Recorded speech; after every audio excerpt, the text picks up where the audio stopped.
का भंडार लगभग खत्म होने की स्थिति में हो जाता था। भादो महीना होता था, इसे कहिए तो सितंबर, तो सितंबर तक जाते जाते अधिकांशतः परिवारों में अनाज जो रबी में गेहूं या गेहूं के साथ जौ या चना मटर मसूर जो लोग उत्पादित करते थे वो भंडार लगभग समाप्त हो जाता था। तो प्राय ऐसा लोग करते थे कि पशुओं को चारे के रूप में, आपको पशुओं को चारे के लिए लोग उन फसलों की कटाई करते थे, काट कर लाते थे, पीट कर अनाज निकालते थे। पशुओं के लिए उस डंठल का उपयोग काट करके, अब तो मशीनें हो गई हैं, तब हम देखते थे कि हाथ से गड़ासे से लोग काट करके चारा बनाते थे, पशुओं को खिलाते थे। और उस अनाज को उसी दिन यदि धान होता था तो उसी दिन हमारी माँ जो घर में होती थी उसको उसी दिन उबालती थी, उबाल करके दूसरे दिन फैलाती थी। शायद बरसात का मौसम होता था, पर्याप्त धूप नहीं होता था, शाम तक सूख नहीं पाता था, तो जो घर में चूल्हे में आग जलती थी, चूल्हे की खाना बनने के बाद चूल्हे की आग बाहर निकाल ली जाती थी, चूल गर्म होती थी, उसी चूल में हम समझते हैं कि 2-3 किलो तक अनाज डाल करके और सुखा लिया जाता था। सुखा करके कूट करके और उसी अनाज का हम समझते थे कि शाम को यदि भात बनता था तो घर के परिवार के लोग खा पाते थे। तो मतलब हम लोग अपने ही समय में इस तरह के अभाव को देखे हैं। आज समय परिवर्तित हो गया है। हम समझते हैं कि घर में यदि उस समय खाने में भी हम देखते थे कि प्राय लोग ये थे कि घर में यदि 5 लोग थे तो 10 ठो रोटी मोटी मोटी यदि बनती थी, 2 ठो सबके हिस्से मिलता था। कोई तीसरा मांगता नहीं था क्योंकि मिलने की संभावना थी ही नहीं, मांगता भी कोई नहीं था। जिसको कम पड़ता था वो गुड़ का शरबत पी लेता था।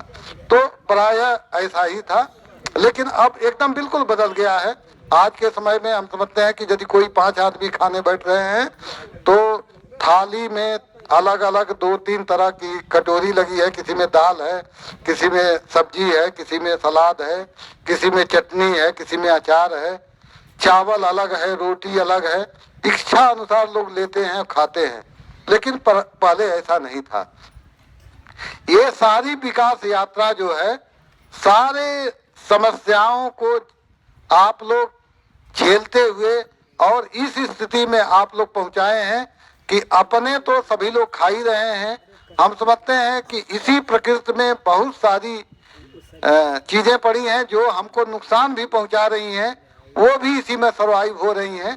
लेकिन हम समझते हैं कि हम ठीक है कि बहुत लाभ नहीं प्राप्त कर पा रहे हैं, लेकिन भरण पोषण की, अनाज के रूप में भरण पोषण की समस्या नहीं है। निश्चित तौर पर हम समझते हैं कि हर आदमी आज भौतिकवादी हो गया है और उस दृष्टिकोण से यदि देखें तो सबकी अलग अलग जरूरतें हैं। सभी लोग चाहते हैं कि बच्चे हमारे अच्छे स्कूल में पढ़ें, सभी लोग चाहते हैं कि हम अच्छी से अच्छी सुविधा गांव में रह करके ही अवेल करें, हमको पर्याप्त बिजली मिले, हम पर्याप्त जो संसाधन है, हम पंखा चला सकें, हम एसी चला सकें, हमको यदि कहीं जाना हो तो हमको एक कदम पैदल ना चलना पड़े, हमारे पास गाड़ी मोटरसाइकिल हो, नहीं तो उससे बड़ी गाड़ी हो। तो इस तरह की यदि जब मनुष्य के जीवन में परिकल्पना है, संकल्पना है, तो शायद अभाव अपने आप को महसूस करके लोग तकलीफ में पड़े रह रहे हैं और रह रहे हैं। ये चूंकि समाज की स्थिति हो गई है, क्योंकि अपने ही समाज के लोग प्राय सभी लोग खेती में ही थे। अब कुछ धीरे धीरे लोग शिक्षा ग्रहण किए, कुछ लोग अन्य व्यवसायों में गए, रोजगार किए, कुछ लोग ऐसा भी काम किए जो हम समझते हैं कि समाज के विरुद्ध है, अवैधानिक है, और उससे अकूत संपत्ति एकत्रित किए, वो ज्यादा संसाधन अपना विकसित कर पाए हैं। तो शायद उनका व्यवहार हमको मुंह चिढ़ाता है, तो हम भी हम साथ कुंठा में ज्यादा कुंठित हो पाते हैं। लेकिन इतनी सारी विकास यात्रा के बाद एक बात समझ में आ रही है कि खेती में जो चीजें हम लाए हैं, जो विज्ञान के मदद से जो चीजें खेती में हम इन्वॉल्व किए हैं और उसके वजह से हमको इतना सारा उत्पादन प्राप्त हो रहा है या मिल रहा है, उसी से हमको समस्या भी उत्पन्न हो रही है। तो अब पहले ये था कि जब हम आपको बताते थे कि भाई आप धान गेहूं की खेती करिए, उन्नत प्रजातियों का उपयोग करिए, उर्वरकों संतुलित उर्वरक का उपयोग करने के लिए आपको हम तरीके बताते थे। उसके साथ हम आपको खाद के उपयोग के लिए भी हम बताते थे। खाद का मतलब कि जैविक खाद, गोबर की खाद, सनई ढैंचा की खाद, इसको खाद कहते हैं। और जो रासायनिक रूप से बनी है उसको भी हम कहने के लिए खाद ही कहते हैं, लेकिन उसको जो विज्ञान की भाषा है उसको हम उर्वरक कहते हैं। तो उर्वरक के साथ खादों के उपयोग का सलाह सदैव दिया गया है, लेकिन हम समझते हैं कि वो सबकी मजबूरी है कि पशुपालन का संख्या लोग घटाते गए हैं और खेती में एक अलग तरह का खेती का एक पैटर्न सभी लोग एडॉप्ट किए हैं कि धान गेहूं की खेती कर रहे हैं। अब जैसे उसमें दलहनी फसलों का समावेश नहीं हो पा रहा है, उसके भी बहुत कारण हो सकते हैं। जल जमाव, दूसरे जंगली जानवरों का अब और भी छुट्टा पशु है, तो इस तरह की समस्याओं से हम उसका समावेश नहीं कर पा रहे हैं। लेकिन ये हमारी व्यक्तिगत समस्या है, वो प्रकृति की समस्या नहीं है। प्रकृति तो तभी बैलेंस कर पाएगी जब हम उसके अनुरूप व्यवहार करेंगे। हम उनके अनुरूप व्यवहार, प्रकृति के अनुरूप व्यवहार नहीं कर पा रहे हैं, इसीलिए हमारा उत्पादन स्थिर होता जा रहा है, भूमि का स्वास्थ्य खराब होता जा रहा है और इसी भूमि से उत्पादित जो अनाज है, जो चारा है, जो दाना है, हम अपने पशुओं को भी यदि खिला रहे हैं तो पशु का भी स्वास्थ्य प्रभावित हो रहा है और हमारा भी स्वास्थ्य प्रभावित हो रहा है। तो ऐसी परिस्थिति में, आज के समय में ऐसी परिस्थिति में पुनः एक बार हम जो खेती कर रहे हैं अपने जरूरत के हिसाब से हमको वो काम तो करना ही है, लेकिन फिर भी जो अपने व्यक्तिगत उपयोग के लिए जो हमको जरूरत है उसमें हमको थोड़ा सा परिवर्तन करने की जरूरत है।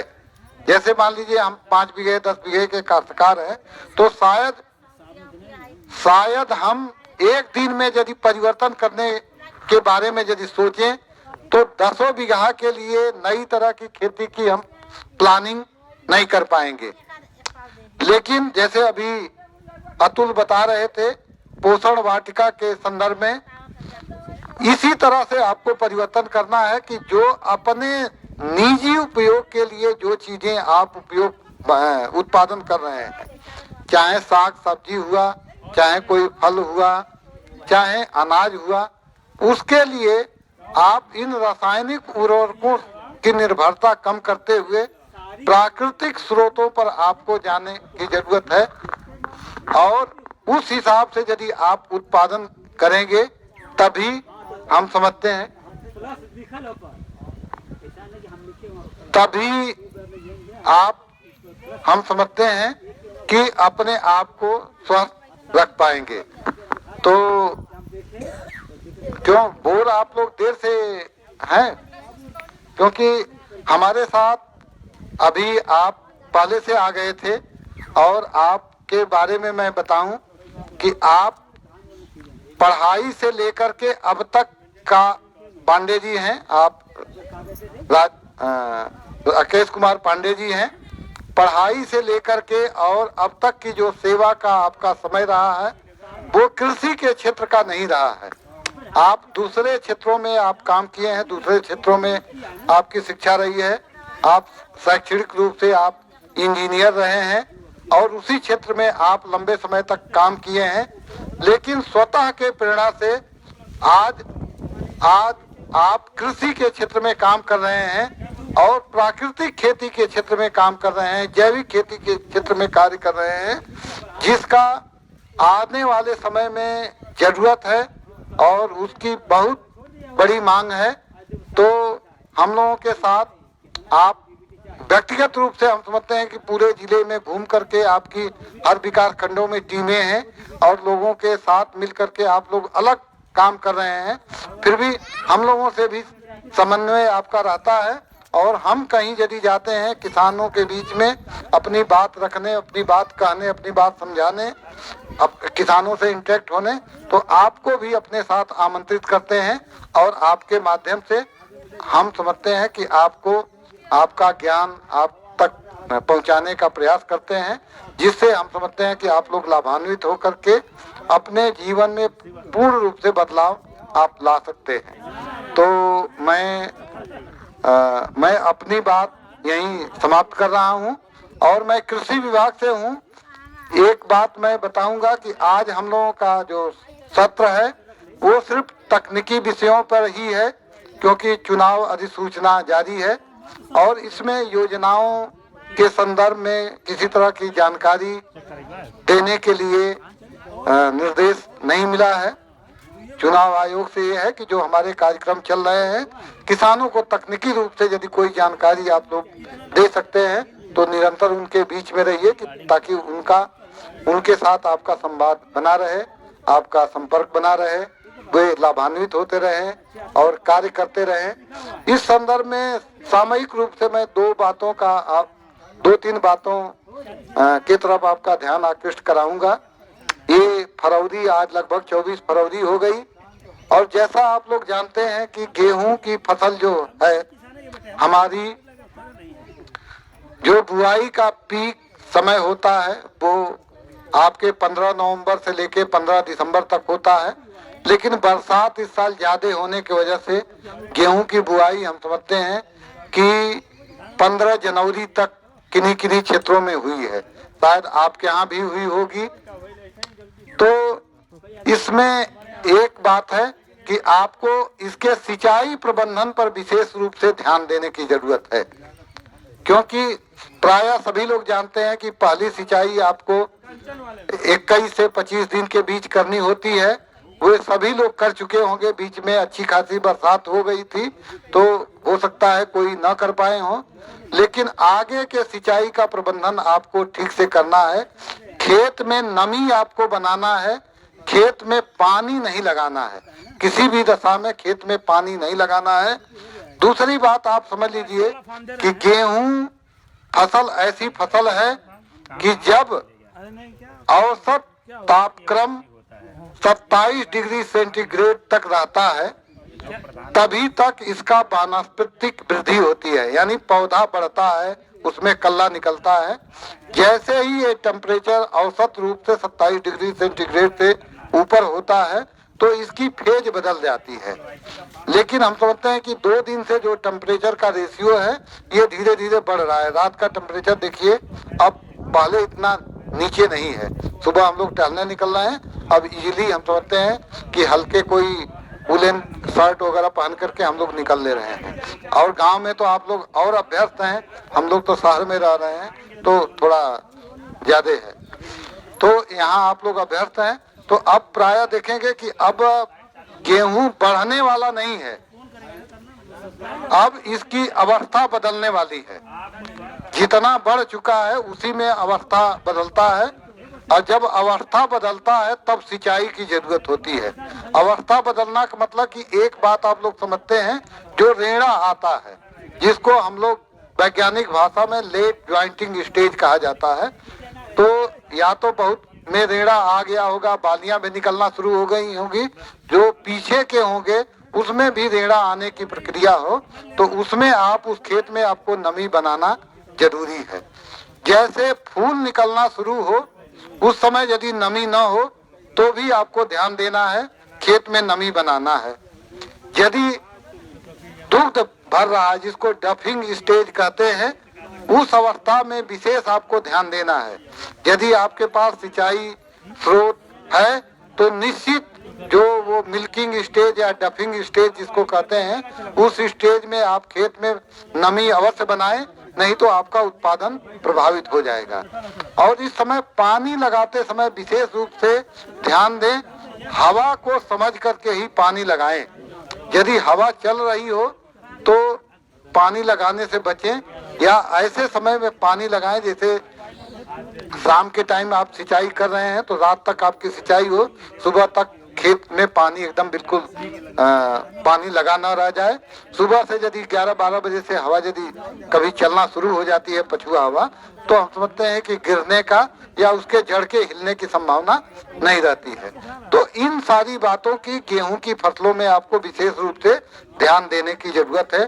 सरसों निश्चित रूप से लोगों की पीछे बोई गई थी, लेकिन सरसों की फसल इस साल बेदाग निकली है जैसा मैं देख रहा हूँ। कहीं माहू का प्रकोप नहीं रहा है। अब पता नहीं आप लोगों की तरफ क्या स्थिति रही है। जिन क्षेत्रों में हमारा जो उसका पीक आवर था, मेरा भ्रमण करने का समय रहा, मैं देखा कहीं हम समझते हैं कि फसलें बहुत प्रभावित नहीं रही। मटर में कोई दिक्कत कीड़ों की नहीं रहती है। चना की यदि फसल होगी तो निश्चित रूप से आपको अभी से सतर्क रहने की जरूरत है, और खेत का आप भ्रमण करते रहेंगे। यदि कीट उसमें दिखते हैं तो आप कुछ भी यदि आपके दिखते हैं तो निश्चित तौर से आपको उसमें वो किसी भी कीटनाशक का उपयोग आपको कर लेना है। और यदि आप स्वयं तैयार कर सकते हैं तो जैविक कीट भी तैयार किए जाते हैं, जिसमें नीम आयल तो ऐसे तैयार होता है, और बाकी कई तरह के जैसे धतूरा हुआ, मदार हुआ, इस तरह की पत्तियों को पीस करके, सुरती हुआ, लहसुन हुआ, इस सारी चीजों को यदि आप पेस्ट बना लें, और पेस्ट बनाने के बाद गोमूत्र में यदि उसको आप 15 दिन के लिए सड़ा लें, उसके बाद यदि आप उसका भी यदि उपयोग करते हैं तो निश्चित तौर पर कीड़ों को हम समझते हैं कि जैविक रूप से आप उनके समूल नष्ट करने का आप प्रयास करके और अपनी फसल को बचा सकते हैं। तो मैं इन्हीं सब बातों के साथ अपनी बात समाप्त कर रहा हूं, और मैं पांडे जी से अनुरोध कर रहा हूं कि आप लोगों को अपने विचारों से अवगत कराएंगे।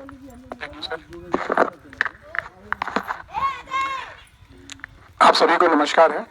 काफी देर से आप लोग बैठे हो, धूप भी बहुत तेज हो रही है, तो जो भाई मेरे वहां खड़े आप लोग बैठ जाइए। यहाँ पे डिस्कशन हम लोग बाद में कर लेंगे, आप लोग बैठ जाइए जी।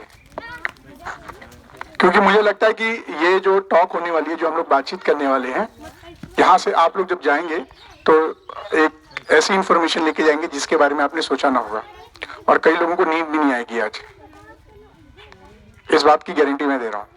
और वो सुबह तक अपना दिमाग लगाते रहेंगे और 50 लोगों से पूछेंगे, भैया जो पतैले रहना फलानवा आदमी है ना, वो कहाँ मिली हमके। मेरी गाड़ी का नंबर है, उस पे गाड़ी पे नंबर लिखा हुआ है, मोबाइल नंबर। आप जब चाहे 24x7 मतलब 24 घंटे सप्ताह के 7 दिन कभी भी मुझे फोन करेंगे, आपको जवाब मिलेगा। लेकिन जवाब आपके अपनी श्रम से होना चाहिए, क्योंकि जो चीज मैं बताने जा रहा हूं वो शायद आप लोग रोज उस समस्या से गुजरते हो।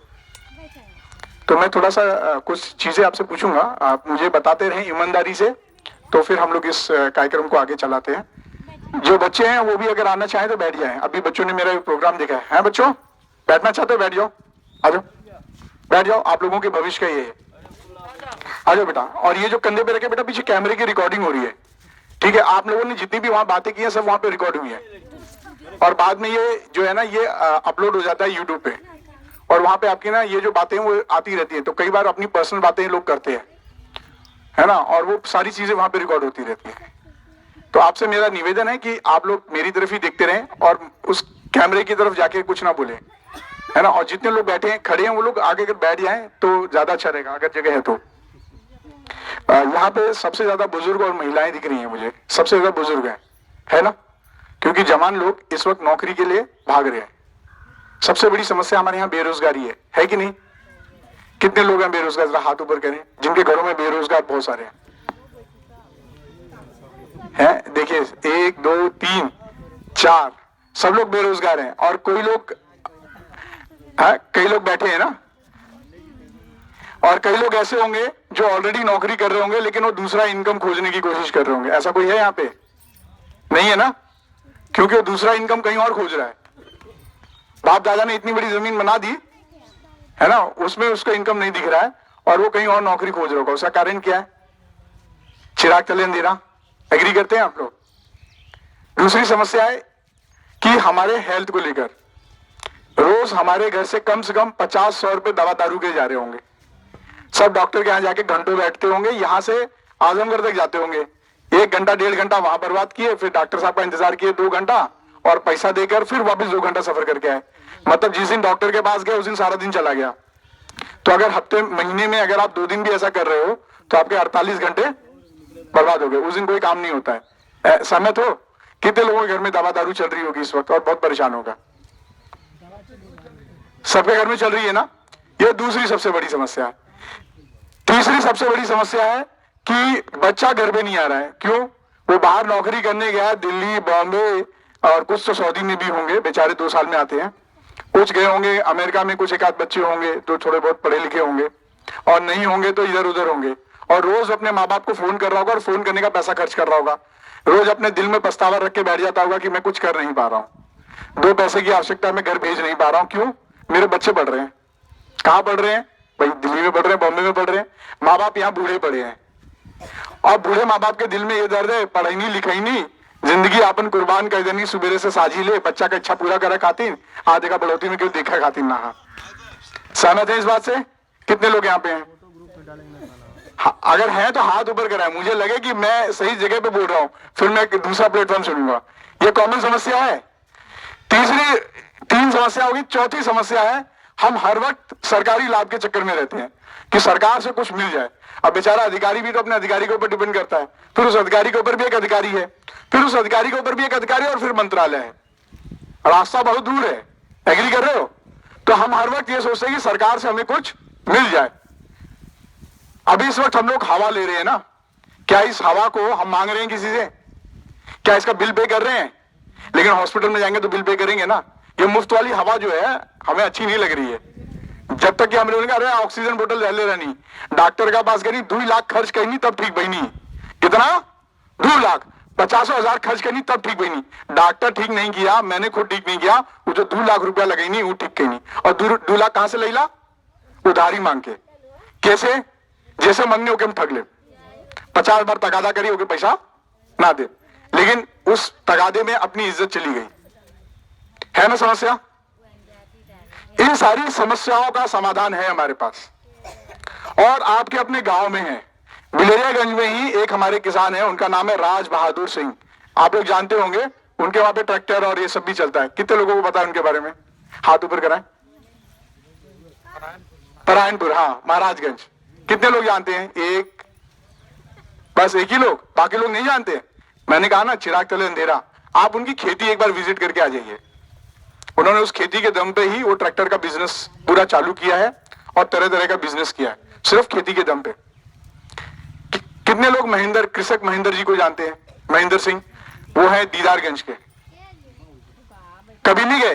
देखिए आजमगढ़ में ही है। हम तो पूरी दुनिया घूम के आ गए, 168 देशों के साथ काम करके आ गए। आप लोग आजमगढ़ में डिस्कवर नहीं कर पाए। महाराजगंज, ये दीदारगंज में हमारे महेंद्र सिंह हैं। उन्होंने केवल खेती के दम पे अपने 4 बच्चों को पढ़ाया है और सारे बच्चों के पास अपनी गाड़ी है, अपना मकान है। किसी का मकान इलाहाबाद में है, कोई प्रयागराज में, और सारे बच्चे उनसे मिलने आते हैं। और घर पे भी उन्होंने इतना बढ़िया घर बना रखा है, करोड़ों रुपए का। तो उनके पास केवल ट्रैक्टर टाली है। लेकिन वो कहानी आज की मैं बता रहा हूं, जब उन्होंने शुरू किया था तो वो एक गरीब किसान थे, जो हमारी कहानियों में लिखता है, एक गरीब बूढ़ा किसान। आपने पढ़ा है ना कहानियों में, किसान को हमेशा ऐसे ही दर्शाया जाता है फिल्मों में। अमेरिका वाले किसानों को नहीं दिखाते हैं वो लोग। अमेरिका वाले किसान देखे आपने, उनके पास दुनिया की सबसे बेहतरीन गाड़ियां होती हैं, दुनिया के सबसे बेहतरीन घर होते हैं, वो किसान होते हैं। ऑस्ट्रेलिया के किसान ऐसे ही होते हैं, कनाडा के किसान होते हैं। लेकिन हमारे देश के क्यों नहीं होते? क्योंकि हम लोग हमेशा सरकारी लाभ के चक्कर में पड़े रहते हैं कि सरकार हमको फ्री में बीज दे दे, फ्री में खाद दे दे, फ्री में ट्रैक्टर दे दे, फ्री में बिजली दे दे और सब कुछ दे दे। लेकिन जो ऊपर वाले ने फ्री दिया उसको हम नहीं गिनते हैं। ऊपर वाले ने धूप दी, क्या इसका बिल लेता है आपसे? रोज सुबह समय पे धूप निकलती है और ढलती है, बारिश भी फ्री में है, उसके लिए पैसा है। ये बेसिक 5 तत्व जो ऊपर वाला देता है, जिससे हम जिंदा हैं, उसको हम अपनी जिंदगी में इस्तेमाल ही नहीं करते। आप मेरी बात मानिए, मैंने सिर्फ आपको 2 लोगों का ही बताया। इसके अलावा ऐसे 400 किसान हमारे आजमगढ़ में हैं जो प्राकृतिक खेती से अपनी जिंदगी बदल रहे हैं। और वो लोग आजमगढ़ में रहकर 3 से 5 लाख रुपए प्रति एकड़ पैसा कमा रहे हैं, मतलब 1.5 बीघे के आसपास। अजीब सा लग रहा है ना कि प्राकृतिक खेती कहां से आ गई, है ना? किसको जानता है प्राकृतिक खेती क्या है? ये इस शब्द का मतलब क्या है जी? कोई मेरे पास जितने बच्चे आते हैं ना, कहते हैं कि भैया हमारी नौकरी लगवा दा, कनाडा भेज दा, ऑस्ट्रेलिया भेज दा। एक तो दुबई वाले मेरे पास बहुत है, उनकी इतनी बड़ी लिस्ट है, रोज दूसरे दिन फोन आएगा, भैया दुबई भेज दो। मैं दुबई से आया हूं, दुबई मेरा बेस था, लेकिन मैं हवाई जहाज का इंजीनियर, जहां पे भी गया वहां पे बहुत सारे देशों में देखा कि वहां पे हालात केवल मानसिकता की है। वो अपने श्रम पे विश्वास करते हैं। हमारे इधर दूसरे के जांगर पे करी है, बंदूकियों चलाओगे तो दूसरे का कंधा इस्तेमाल करी है, पानियों पियोगे तो दूसरे हैंडपंप लिए लड़ी है, और रातों रात उनको अमीर बनने का सपना है। कितना? रातों रात। अमीर बनना कोई पाप नहीं है, अमीर दिखना कोई पाप नहीं है, अमीर सोचना कोई पाप नहीं है, लेकिन उसके लिए अगर श्रम नहीं कर रहे हो तो वो पाप है। अगर आपके पास श्रम है तो प्राकृतिक खेती के अंदर बीज भी आपका, खाद भी आपका और मेहनत भी आपकी, आपका घर, आपका परिवार आपके साथ रहेगा। बाहर जाके आपको एक पैसे खर्च करने की जरूरत नहीं है। बाहर केवल आप अपना सब्जी बेचने जा रहे हो, अपनी फसल बेचने जा रहे हो। यही एग्जाम्पल है ये। इसके अलावा कृषि के जो यहाँ पे भीष्म पितामह कहे जाते हैं, प्रेमचंद यादव जी, क्या आप उनको जानते हैं? कोई तमौली में रहते हैं। वो रोज का अपना 150 रुपए का जुगाड़ कर लेते हैं। ज्यादा खेत नहीं है, लेकिन वो छोटे से खेत में ही धनिया, इस वक्त धनिया निकल रही है, और वो क्या कहते हैं उसको, मेथी निकल रही है, और जो ऊपर के पत्ते होते हैं ना प्याज के, वो सब चीजें, वो पालक, ये सब बेचकर वो अपना आराम से स्वावलंबी जिंदगी जी रहे हैं। अपने बीज भी वो खुद अपने खेत में बना लेते हैं। अब जो नए लड़के हैं बोलेंगे ये तो आप बता रहे हो कि सर इनकी उम्र तो 40 के ऊपर हो गई। अब नए लड़के जो है ना, आजकल उनको चाहिए घड़ी ऐसी वाली इको ड्राइव घड़ी चाहिए 40,000 रुपए की, उनको आईफोन चाहिए जैसे पीछे लगा है, उनको ऐसे टैबलेट चाहिए बड़े बड़े, जिसमें सिर्फ यूट्यूब पे ना वो निरहुआ वाला गाना सुने हैं राती के हैं। और जो बुजुर्ग आदमी हो उनके मोबाइल मिल गया, लड़का लोग दे डाले हुए हैं, तो राती के से पलट पलट के देखिए कि क्यों देख ना ले, कहा देखे ना सबके पता। लेकिन इसी यूट्यूब से ही बच्चों ने प्राकृतिक खेती सीखी है। वो बच्चे कौन है? नरेंद्र मौर्य।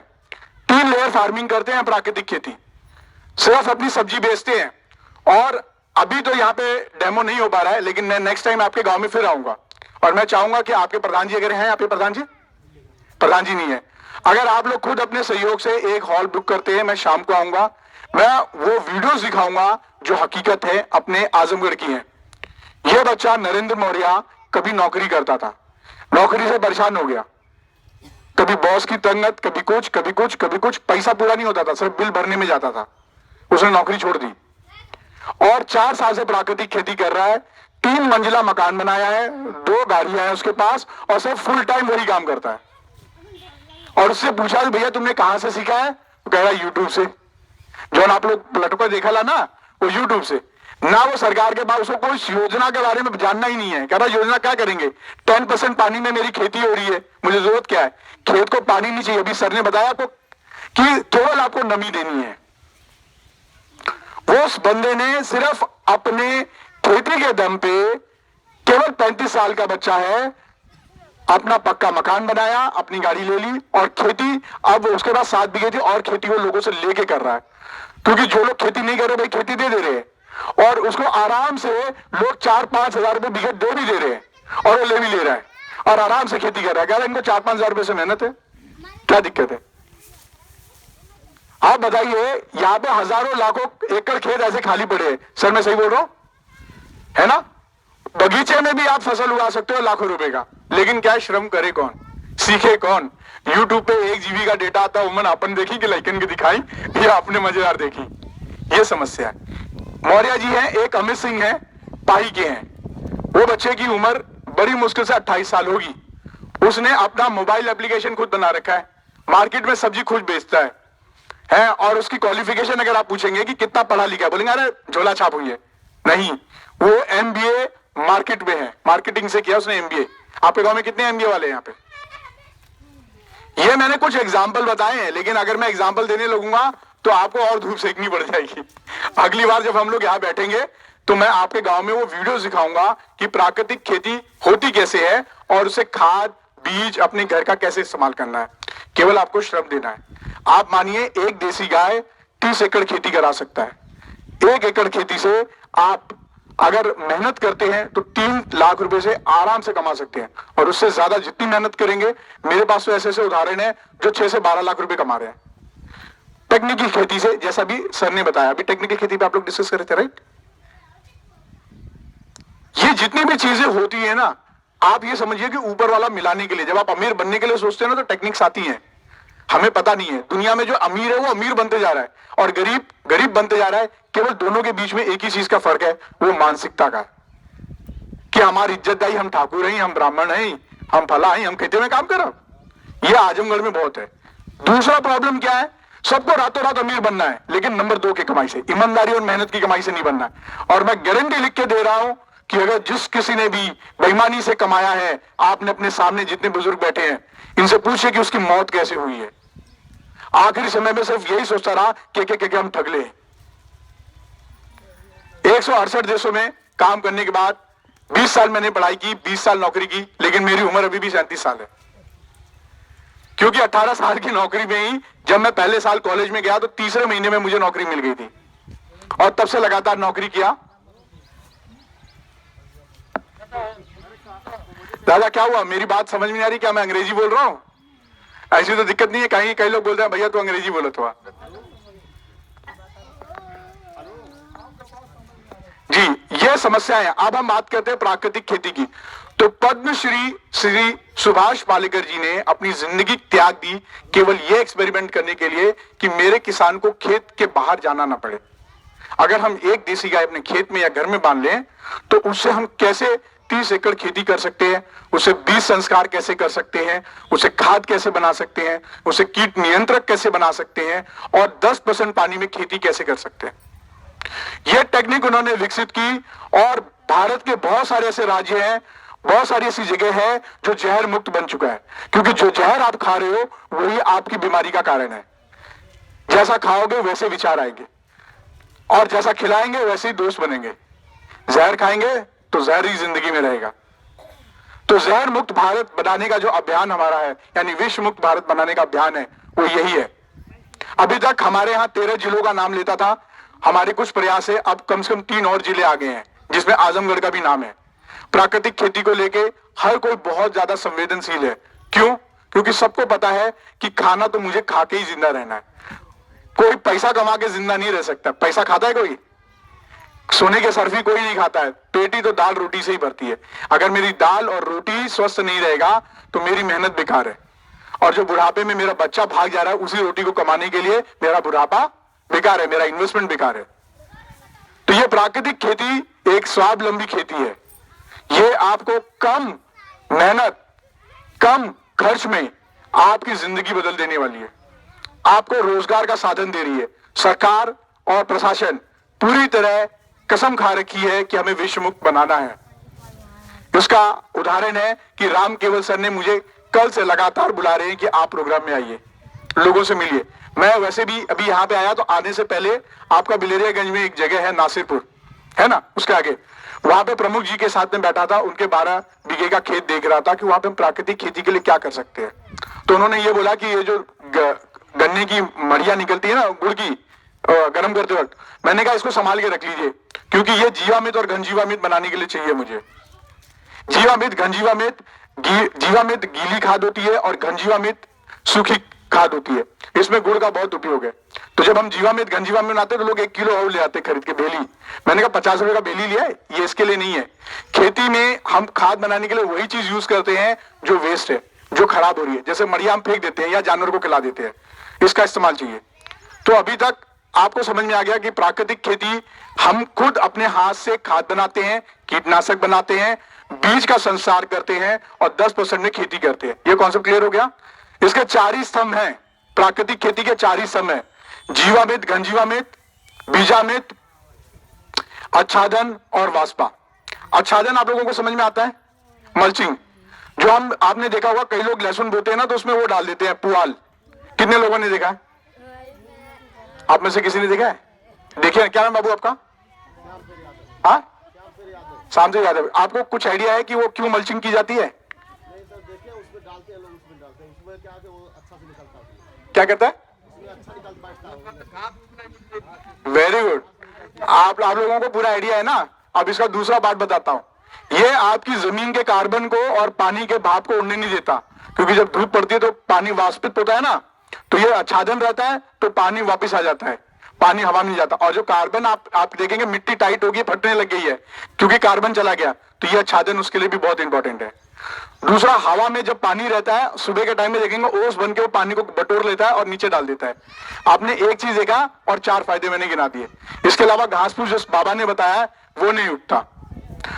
साथ में जो आपका पुआल है वो खाद बन के उसी में मिल जाता है, ये आच्छादन है। तो ये आच्छादन का प्रयोग केवल लहसुन नहीं, आप हर जगह कर सकते हो। यहां तक कि गेहूं के खेत में भी अभी आपके पास में एक मशीन है सुपर सीडर, राइट है ना, अगर बड़ी खेती कर रहे हो तो सुपर सीडर के माध्यम से कर सकते हो। इसके अलावा भी हजारों टेक्निक है कि आप आच्छादन कर सकते हो। ये 4 ही सम है। वाष्पा प्रोसेस है, वाष्पा से समझते हैं वाष्पा क्या होता है? हाँ बेटा, वाष्पा एक क्रिया है जिसमें वायु और नमी बनाए रखने के लिए जमीन को बराबर ऑक्सीजन मिलता रहे। उसके लिए हम लोग निराई और गुड़ाई करते हैं, राइट। तो ये निराई गुड़ाई की जगह पे हम क्या कर सकते हैं कि सहफसली और बहुफसली लगा सकते हैं, मेड़ों और कतारों का इस्तेमाल कर सकते हैं, गाय के गोबर और देसी केचुए का इस्तेमाल होता है। ये 4 सम है इसके। पहले आपके 4 मेन पिलर हैं, ठीक है, जीवामृत, घनजीवामृत, ठीक है, बीजामृत यानी बीज संस्कार। बीज संस्कार के लिए आप बाहर से केमिकल लाते होंगे, राइट, ऐसा करते हैं ना, ताकि फंगिसाइड ना लगे, वो भी हम लोग घर में बनाते हैं। आच्छादन और वाष्पा, ये 4 हो गए। इसके बाद जो मेन है, जो जिस पे चक्र पे चलता है, वो बहु और सहफसली। जैसे हम परिवार में एक दूसरे के साथ मिलकर एक दूसरे को सपोर्ट करके चलते हैं, ऐसी नेचर में भी बना हुआ है। तो जब आप सहफसली यूज करते हैं तो वो एक दूसरे को सपोर्ट करते हैं। दूसरा चीज आता है उसमें, कतारें और मेड़ों का इस्तेमाल करें। ये पानी में जो एक्सेस पानी है, जो ज्यादा पानी है, उसको निकालने में मदद करते हैं और खेत में नमी बनाए रखते हैं। इसके बाद आपका आता है गोबर। गोबर भी किसका चाहिए हमें? देसी गाय, जो देसी नस्ल है, जिसकी सींग हो, लर हो, डिल है ना, ये हमारी देसी नस्ल है। इसके गोबर में और बाकी जो गाय का गोबर है, उन दोनों में फर्क क्या है? इसके गोबर में 300 से 500 गुना ज्यादा जीवाश्म है, जो हमारे खेतों में चाहिए। और उसके बाद देसी केचुए।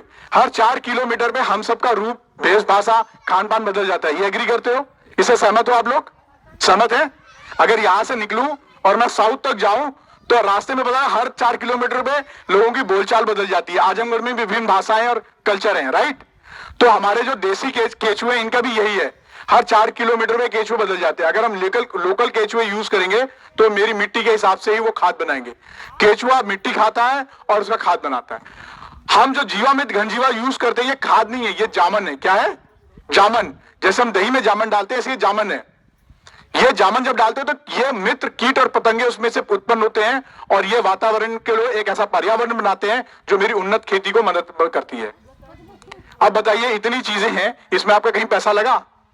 गोबर आपका अपना है, मूत्र अपना है, आपका गुड़ अपना है, चने का बेसन आप खेत में लगा ले रहे हैं, ठीक है, और चूना भी आपको कुछ महंगा नहीं है। ये 5 चीजें अगर आप जोड़ लेते हैं तो आपका ये सारी चीजें बन जाती हैं। मैं जीवामृत का प्रोसीजर बता दूं, बस सिंपल सा, मुझे पता है कोई नोट नहीं कर रहा है। अगली बार जब हम बैठेंगे तो मैं जीवामृत, घनजीवामृत बनाने का भी बात करूंगा।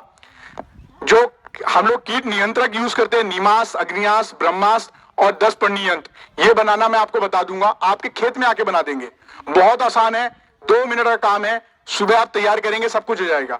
ये जो मैं नाम बता रहा हूं, इस नाम से आपको पता ही चल रहा होगा, ये कोई बम नहीं है। निमास, ब्रह्मास्त्र, अग्नियास कोई बम है क्या? नहीं, ये कीट कंट्रोलर है। हम किसी कीट को मारते नहीं है, क्योंकि मारना हमारे धर्म में है ही नहीं।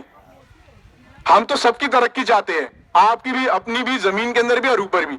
जो रेंगने वाले कीड़े उनको भी हम प्यार करते हैं, इसीलिए तो हम शिव भगवान की पूजा करते हैं। सांप की करते हैं कि नहीं? हमारे तो इसमें ऐसा है कि भैया नंदी जी को भी नहीं छोड़ते, लेकिन इधर छोड़ दिया हमने, है ना। तो केवल गाय नहीं, अगर हम बैल भी पकड़ लेते हैं और उसका बच्चा भी पकड़ लेते हैं जो छोटे हैं, और उसका केवल हम गौमूत्र और गोबर, यानी इनका मूत्र और गोबर इकट्ठा कर ले, तो हमारा जीवामृत, घनजीवामृत और कीटनाशक, बीज संस्कार सब हो जाएगा। बहुत ही इजी प्रोसेस है। जैसे बीजामृत बनाना है तो उसमें आपको गोबर चाहिए, गौमूत्र चाहिए, भुजा हुआ चूना चाहिए। इनको अच्छी तरह 20 लीटर पानी में घोल ले हम लोग। घोलने के बाद इसको 24 घंटे रख दें। इसके बाद इसको बीज में, जिस बीज का संस्कार करना है उसमें डालकर उसको छोड़ दें। अगले दिन सुबह तैयार है, उसको छिड़क दें, आपका बीज संस्कार हो गया। कितना टाइम लगा? ना बाजार जाने का टाइम खर्च हुआ, ना आपका पैसा खर्च हुआ, चूना तो हमरे देखी ला के जो कैसे रगड़न है, क्यों साइकिल से जाई है भैया, है भैया, मतलब बोलने की जरूरत ना। हाँ, वो कितना भी आदमी रहे, कितना भी हाथ गंदा रहे, उसको बना के देगा, उसको खा लेंगे। तो चूने की कोई कमी है क्या? नहीं है ना। तो भुजा हुआ चूना आपको जीवामृत मिल गया। अब जीवामृत जो है वो जामुन का काम करता है, वो केवल आपको 10 लीटर 200 लीटर में मिला के अगर छान के ये सारी चीजें आप डाल देंगे ना, आपकी खेत एकदम हरी लहलहाती हो जाएगी और एक को पैसा खर्च नहीं होगा। जीवामृत में क्या चाहिए आपको? केवल गौमूत्र चाहिए ताजा, जो 24 घंटे का हो, ठीक है। उसके बाद आपको गौमूत्र चाहिए, मैं इसकी मात्राएं आपको बता दूंगा। 1 किलो आपको गुड़ चाहिए, गुड़ की जगह पे मड़िया यूज कर सकते, जो मैंने अभी आपको बताया। इसके बाद आपको चाहिए पीपल के पेड़ की नीचे की मिट्टी, ये देख रहे हैं पीपल के पेड़, इसके नीचे कोई उर्वरक डालता नहीं है, बेचारा अपने आप उग जाता है। और इसके अंदर पीपल का पेड़, जिस गांव में पीपल का पेड़ रहा होगा ना, उस गांव में कोई कोरोना नहीं रहा होगा। ये बात बजाते हैं ना। अब आपको पता चल गया कि हम लोग क्यों नेचर की इतनी पूजा करते हैं। तो पीपल के लिए तो एक जोरदार ताली हो ही जाए, जिसके गांव में पीपल का पेड़ है, एक ताली बजा लीजिए आप अपने लिए। तो पीपल के पेड़ के नीचे की एक मुट्ठी पानी, एक मिट्टी, ठीक, ये सारी चीजें हमें 200 लीटर ड्रम के अंदर पानी में डालकर घड़ी की सुई में घुमाना है और इसको ऐसे कपड़े से ढकना है जिससे बाहर निकल जाए। जैसे जूट की बोरी हो गई, वो जूट की बोरी को हिंदी में क्या बोलते हैं? हाँ, जूटी बोलते हैं। और बोरिया जो नावल है ना पहले वाला, और ये कोनो कपड़ा खराब हो, धोती होती सूती का, उसे ढक देवल जाए। और ऐसे ही 48 घंटे में उसको घड़ी की सुई में सुबह शाम घुमाएं, आपका जीवामृत तैयार हो गया। अब उसे कपड़े से छान ले, 10 लीटर जीवामृत 200 लीटर पानी में जैसे आप छिड़कते हैं ना, वैसे छिड़क सकते हैं, मग से फेंक सकते हैं, या फिर उसको टपका पोजीशन से आप अपने खेत में डाल दीजिए। आपको यूरिया डाई यूज करने की जरूरत नहीं है। गारंटी है 1% भी फसल इसमें कम नहीं होगी। तो आप बताइए, इसमें कुछ पैसा खर्च हुआ? गोबर सब उठाते ही हैं, बस एक मेहनत होगी कि जो मूत्र है वो कैसे जमा करी। ये बड़ा कठिन काम है कि बाल्टी लेके खड़ा रही, है ना। इसका भी जुगाड़ है पूरा। बहुत बढ़िया, सर के लिए जोरदार ताली बजाइए। देखिए बहुत ही आसान है, 2 मिनट का काम है। मूत्र भी खराब नहीं गया, गोबर भी नहीं गया, आपका गुड़ और चने और मिट्टी से ही आपका काम हो गया। ये जीवामृत तरल होता है, लेकिन इसका सूखा बनता है घन जीवामृत, ये आपका बनता है 10-12 दिन में। सेम जीवामृत का प्रोसीजर है, इसको धूप में सुखा के इसको फोड़कर दाने दान पाउडर बांध के छान लेते हैं और छानने के बाद खेत में फेंक देते हैं। फसल बोने से पहले इसको बो दीजिए, देखिए आपके खेत में केचुए आ जाएंगे। उसके बाद जब आप फसल बोते हैं तो आच्छादन तकनीक का इस्तेमाल करिए। आच्छादन की इंपॉर्टेंट हमने बता दिया। जैसे ही आप आच्छादन कर देंगे तो ये जो कीड़े आपने पैदा किए हैं ना, ये वाष्पा का काम करेगा। क्यों? क्योंकि जब कीड़ा मिट्टी खाते हुए ऊपर जाएगा 15 फुट नीचे आएगा, आपके खेत में पानी नहीं लगेगा। और यही कीड़ा आपकी इतनी मदद करेगा कि मिट्टी भुरभुरी हो जाएगी। आज की डेट में आपको मिट्टी नरम करने के लिए कितनी जुताई करनी पड़ती है? जल स्तर सही हो जाएगा। और जब ये खाना खाओगे ना, तो जो बाबा हमारे 70 से पहले खाना खाते रहे हैं, कहे अरे गोभी धनिया का खुशबू बहुत बढ़िया रहे, है ना। लेकिन अब वो जब खुशबू आएगी, कह रहे अरे यह तो स्वाद खोजत रहे, हमार पतोहिया बहुत सुंदर है। अब पतो और सास ससुर की दोस्ती हो जाएगी, क्योंकि खाने की वजह से बड़ी दुश्मनी हो रखी है। एग्री करते? एक समस्या खत्म कर दी। आप मानिए सचिव साहब आए थे लखनऊ से, प्रेमचंद जी के यहां से मैंने लौकी गिफ्ट की। क्या की? लौकी। तो उनको बोला सर आप सचिवालय में केवल अपने खाइए, इसमें कुछ मत डालिए, हल्का नमक और थोड़ा सा इसमें हल्दी डाल के इसको पका के खाइए और मुझे बताइएगा। अगले दिन उन्होंने डीडी साहब को फोन किया, कहे मुझे 3 सूत्री प्रोग्राम दो कि प्राकृतिक खेती को कैसे बढ़ावा दे रहे हो। क्यों? क्योंकि जो बचपन का स्वाद है वो वापिस आ गया। ये चमत्कार है इस खेती का। बाबा लोगों से पूछेंगे, कहें अरे भैया हम तो पहले गोबर का खेती करते रहे, जैसे अभी सर बता रहे थे, आप लोग डिस्कस कर रहे थे ना, मैं सुन रहा था। आप वापस उसी तरीके से आ गया, लेकिन इसकी टेक्निकल तरीके से हम इसकी शक्ति बढ़ा दे रहे हैं। कीट नियंत्रण में आता है नीमास्त्र, ब्रह्मास्त्र और अग्नियास्त्र। ये कोई बम नहीं है जो रशिया और अभी यूक्रेन में लड़ाई चल रही है वहां पे गिरेगा नहीं, यह हमारे खेत में गिरेगा। जब ये खेत में गिरेगा तो ये आपको कुछ भी नहीं, जो फफूंदा लगते हैं, कीड़े लगते हैं, सब खत्म। और इसके लिए अगर मैं नीमास्त्र की बात करूं तो नीम का पेड़ हर घर में है। हमारे देश में नीम का पेड़ की कमी नहीं है, ये ऊपर वाले का वरदान है, ये भी फ्री है। आप नीम का चटनी बना लीजिए, लहसुन की चटनी बना लीजिए, गौमूत्र गोबर में मिला के घड़ी की सुई में छोड़ दीजिए, आपका 24 घंटे में नीमास्त्र तैयार है। उसको छान के छिड़क दीजिए, देखिए फफूंदा कीड़ा सब गायब। खट्टी लस्सी खराब हो जाती है, अरे बहुत खट्ट है, कोनो दिक्कत नहीं है, उसको हम ठंडा, उसको खट्टा करके उसको हम छिड़क देंगे, ठीक है, उसमें थोड़ा सा गोबर और गौमूत्र भी मिला देंगे तो हमारा मस्त खट्टी लस्सी वाला चीज बन जाएगा। बताइए कोई नुकसान हुआ आपका? ऐसे ब्रह्मास्त्र और अग्नियास्त्र है। अगली बार जब हम बैठेंगे तो मैं सारी चीजें आपको बता दूंगा। अगर आपके पास किसी के पास कोई सवाल है तो मुझसे पूछ सकता है। कोई सवाल है क्या? कोई सवाल? हाँ बाबा, क्या पूछ रहे बाबा? अच्छा अच्छा अच्छा, ठीक है। तो मैं आपके इस जिन्यून, ये जो आपने बात कही है ना, ये सत्य है कि अभी जानकारी नहीं है। आज मैंने पहले दिन केवल आपको इंट्रोडक्शन दिया, वो भी भाग भाग के। ये अधूरा ज्ञान है। क्या है? अधूरा ज्ञान। मैं कहता हूं, मेरी डायरी पे लिखा है, लेट्स टॉक डू मोर। बातें कम करो, काम शुरू करो। हमारे एक बाबा हैं, उनका नाम है बाबा विजय शंकर पांडे। 85 साल उम्र है उनकी। उनकी संस्था है स्वांतः सुखाय, ठीक है। उन्होंने अब तक 50 लोगों को जीवामृत बनवा दिया। उनके खेत में बहुत तेजी से काम करा रहे हैं। ड्रम आपको खुद खरीदना है, ये वन टाइम इन्वेस्टमेंट है। ड्रम आपको खुद खरीदना है।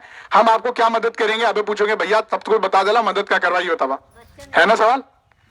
मैं आपके गांव में जितनी बार बोलोगे उतनी बार आऊंगा। अगर कहोगे भैया हफ्ते भर रहो और इधर जीवामृत बनवाओ, तो मैं आपके घर में रह के हफ्ते भर ये रह लूंगा। मेरा घर इधर ही सरला बाजार में, ये जो है नगवा मैदो। मैं रहने वाला इसी गांव का हूँ। मेरा नाम राकेश कुमार पांडे है। तो क्योंकि हम लोग एक ही लोकल एरिया, तो मैं आप लोगों का बच्चा ही हूँ, है ना। और मेरे बारे में कोई आप लोग जानते नहीं होंगे कि भैया तू कब गईला अभी तक तो ना रोला, कहा तो दिख गईला। 1.5 साल पहले मैं यहाँ पे आया हूँ, जब मुझे लगा कि मुझे कुछ ऐसा करना चाहिए जो मैं अपने देश वालों को दे सकूं। क्योंकि विदेश में तो बहुत पैसा है, बहुत कमाई है उनके पास। मेरी पढ़ाई लिखाई का बहुत फायदा उन लोगों ने उठा लिया। 20 साल से मैंने यही काम किया। 18 साल से लगातार सुबह शाम भाग भाग के उनके लिए एक एक सिस्टम बनाया, एक एक मॉडल बनाया। अगर मैं अपने किसानों के लिए, अभी छोटे बच्चों के लिए मैं काम कर रहा था, अच्छा स्पर्श बुरा स्पर्श, अगर मैं इन बच्चों को भविष्य दे सकूं तो एक गलतफहमी उनके दिमाग से निकल जाए कि भैया जुगाड़ लगी तो नौकरी लगी। सच मानिए, कोई जुगाड़ नहीं है। इंजीनियरिंग कॉलेज का दिन था, मेरा एडमिशन हुआ। मेरा बड़ा भाई जो है वो फिजियोथेरेपिस्ट है, इंडियन ओलंपिक टीम भारत सरकार में है वो, और जितने भी ओलंपिक गेम होते हैं उसमें फिजियोथेरेपिस्ट है वो। उसके पास टाइम नहीं है, तो उस टाइम वो अपने जॉब में था, तो मुझे छोड़ने गया हॉस्टल में। कहा यार यहाँ की हालत तो बहुत खराब है, यहाँ तो नौकरी लगेगी नहीं, हमारे तो खानदान में कोई है ही नहीं एविएशन में। एविएशन मतलब जहाज की लाइन में कोई है नहीं ना, हमारा कोई मंत्री संतरी से जुगाड़ है। क्योंकि जैसी कॉलेज में जाते हैं ना तो सीनियर भड़का देता है। आप लोग अगर अपने बच्चों को छोड़ने जाते होंगे ना तो अक्सर ऐसा होता है, अगर किसी ने अपने बच्चों को इंजीनियरिंग में छोड़ा हो। तो मेरा भाई बोला कि यार छोड़ जाने दे, जो फीस गई गई, तू दूसरा फील्ड ले ले। मैंने कहा भाई वो उनकी अपनी कहानी थी, मेरी जिंदगी का क्वेश्चन पेपर अलग है, उसकी जिंदगी का क्वेश्चन पेपर अलग है। और आप सच मानिए, तीसरे चौथे महीने मेरे हाथ में नौकरी थी। बताइए 4 साल खत्म होने के बाद लोगों को नौकरी लगती है। यहाँ पे कोई बीएससी एग्रीकल्चर वाले बच्चे हैं? है ना आप? है, बताइए कब आपकी नौकरी लगी है? एमएससी के बाद। मतलब जिंदगी के 5 साल इन्होंने पढ़ाई में दिए हैं। मैंने 12वीं पास की, 3 महीने 4 महीने किया, मध्य प्रदेश फ्लाइंग क्लब में मेरे को काम दे दिया इन्होंने। कहा तेल भरिए जहाज का। हमने कहा ठीक है भरेंगे हम।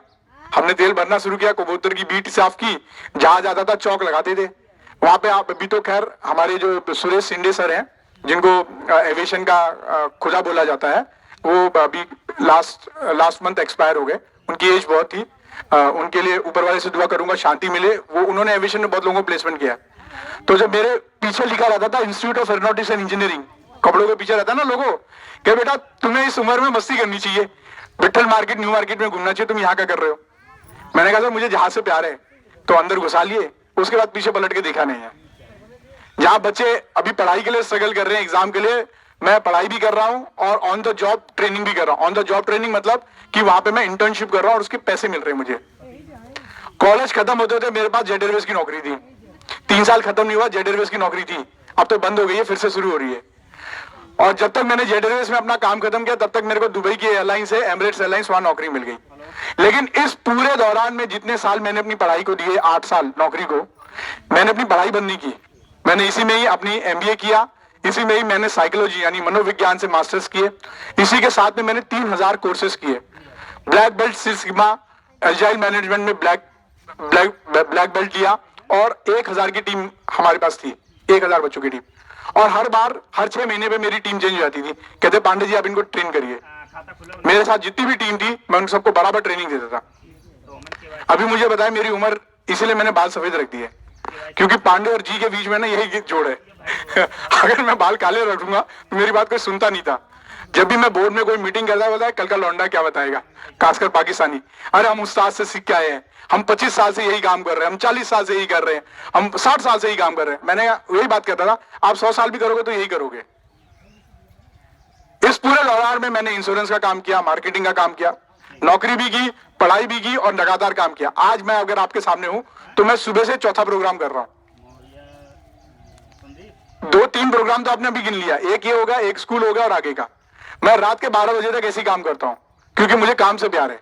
मैं जब आप लोगों के चेहरे पे हंसी देखता हूं, जिंदगी बदलते हुए देखता हूं, वो बच्चे जब आके बोलते हैं कि सर मेरी नौकरी यूएस में लग गई सिर्फ आपकी वजह से, तो मुझे खुशी होती है कि जिस काम को करने के लिए बाप परेशान था उसको मैंने शॉर्ट में कर दिया। जब बच्चे मेरे सामने किताबें पढ़ते हुए नजर आते हैं तो मुझे बहुत खुशी होती है।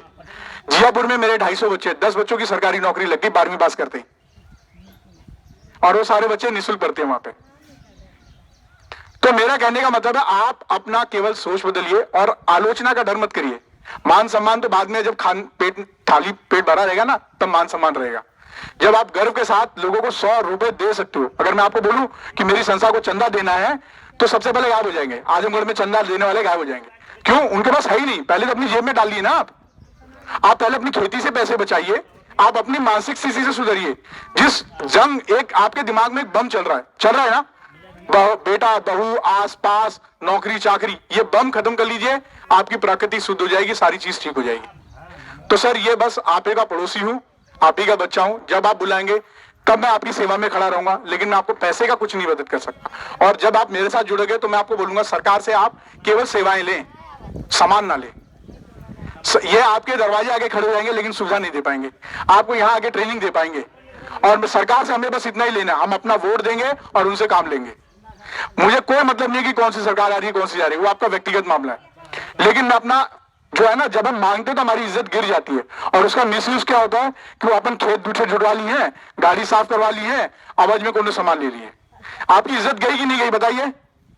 तो हम सरकार को जब हम अपने बना रहे हैं, सरकार हमारे लिए काम करती है, तो क्यों ना हम अपने वोट का सही इस्तेमाल करें और स्वावलंबी बने प्राकृतिक खेती के माध्यम से।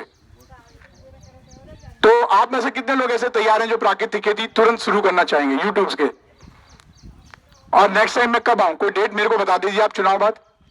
कोई है यहाँ पे जो वापस आना चाहे? हम देर रात या अर्ली मॉर्निंग आ जाएंगे, या एक कमरा रहे जहां पे अंधेरा रहे, मेरे पास प्रोजेक्टर है, उस पर मैं सारी फिल्म दिखा दूंगा और आपको जीवामृत बनवा दूंगा। आप में से कोई है जो ऐसा सोचता है कि हमें प्राकृतिक खेती शुरू करना चाहिए? नहीं? तो मैं मानता हूं कि आप में से कोई भी एक्टिव नहीं है इसके लिए। अरे 72 साल हुआ भाई साहब। आपका बिल्कुल सही बात है। पहले सर के लिए जोरदार ताली बजाइए, आप ताली बजाइए। मैंने अभी आपको यही ऑफर दिया है कि मैं खेती शुरू करने के लिए नहीं बोल रहा हूं, मैं नेक्स्ट डेट ले रहा हूं कि कब मैं आपके बीच में आके ये प्रोग्राम दिखाऊं। नेक्स्ट डेट कब है मेरे पास? कोई डेट है आपके पास? इस गांव में कोई डेट डिसाइडेड नहीं है। कोई आदमी इसकी अध्यक्षता करे कि मैं ये प्रोग्राम ऑर्गेनाइज करूंगा, आप हमारे यहाँ आके करवाइए।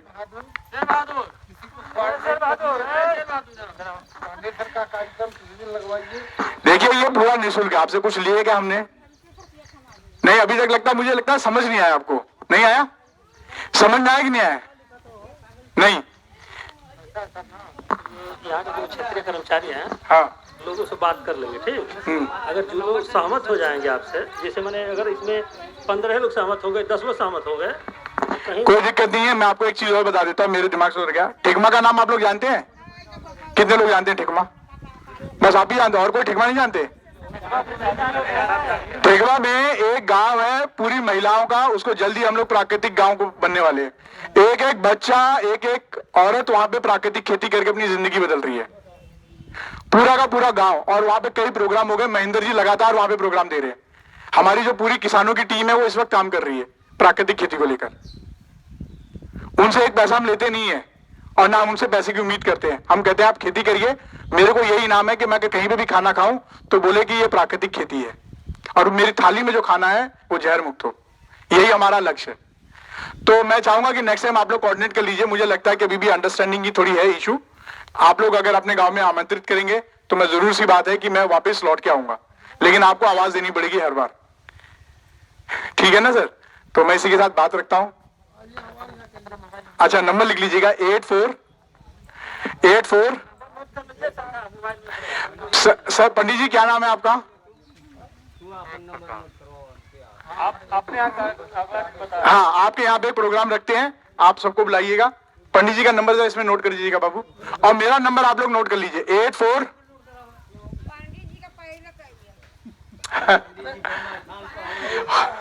मतलब हर बिल पंडित जी के नाम से ही फटेगा।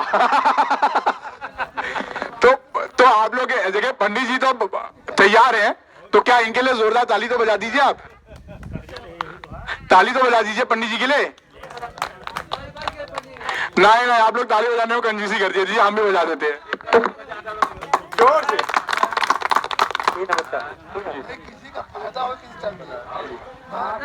नंबर आपने बताया। आप मेरा नंबर नोट कर लीजिए, अगर आपको लगता है कि हमें आपके खेत में आना चाहिए, मैं व्यक्तिगत रूप से भी आपके खेत में आ जाऊंगा। अगर आप सामूहिक रूप से नहीं चाहते हो तो मैं व्यक्तिगत आपके घर आ जाऊंगा, मेरे को कोई दिक्कत नहीं है। हाँ 848423 फिर से 3 89 144। मैं फिर से रिपीट करूं 8989, हाँ 89 मतलब 89 233। मुझे लगता है मैं अपना नंबर कंफ्यूज कर रहा हूँ, 84 से शुरू होगा 84। मैं अपना नंबर भी भूल जाता हूँ क्योंकि मैं ज्यादा चीजें याद नहीं रखता। 8484, हाँ 233,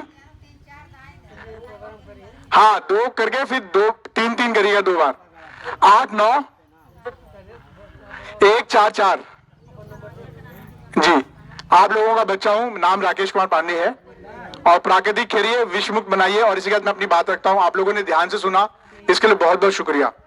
लेकिन एक अभी मैं आपको छोड़ने वाला नहीं हूं, एक आखिरी चीज है जो मैं चाहता हूं कि आप मेरे पीछे रिपीट करिए। आप लोग करेंगे? ये कोई मंत्र नहीं है, एक गाना है, क्या आप लोग सुनेंगे? आप लोग मेरे पीछे गाएंगे गाना?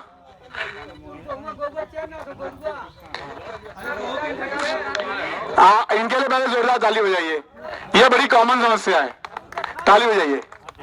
अब ये हम आपको ट्रेनिंग में बताएंगे। आपका सीवीओ का नंबर रोज न्यूज़पेपर में आता है।